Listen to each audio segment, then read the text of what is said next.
The United Nations say it has raised more than $1.7 billion in pledges to fund urgent humanitarian aid efforts in the central Sahel region of Africa that it said was being pushed to breaking point.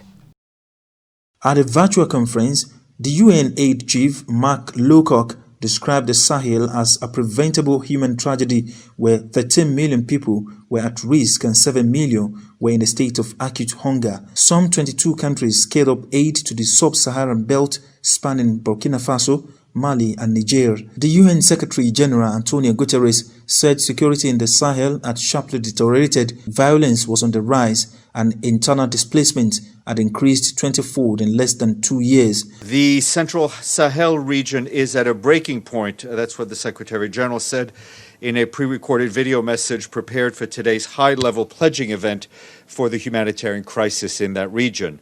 The security situation has deteriorated sharply, and humanitarian needs in the border region between Mali, Burkina Faso, and Niger have reached record levels, he added.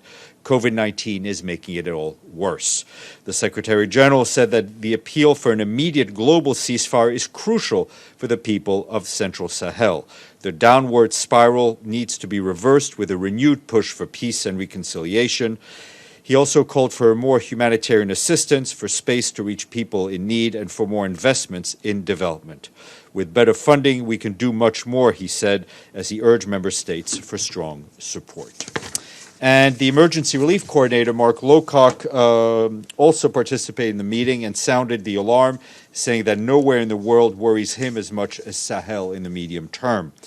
The results of the conference, we want to thank over the 20 donors who have pledged over $1.7 billion to scale up life-saving humanitarian aid for millions of people in Burkina Faso, Mali, and Niger.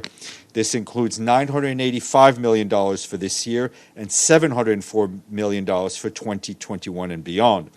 Once released, the funds will help some 10 million people for the remainder of this year through 2021 with nutrition, food, health services, water and sanitation, shelter, education, protection support to survivors of gender-based violence.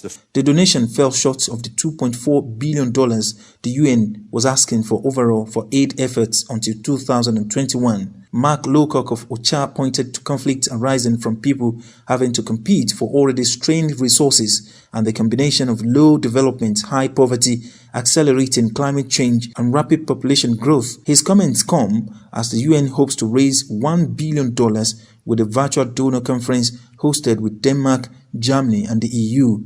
Armed militia operated in the Sahel, which has become a front line in the war against Islamist militancy for almost a decade.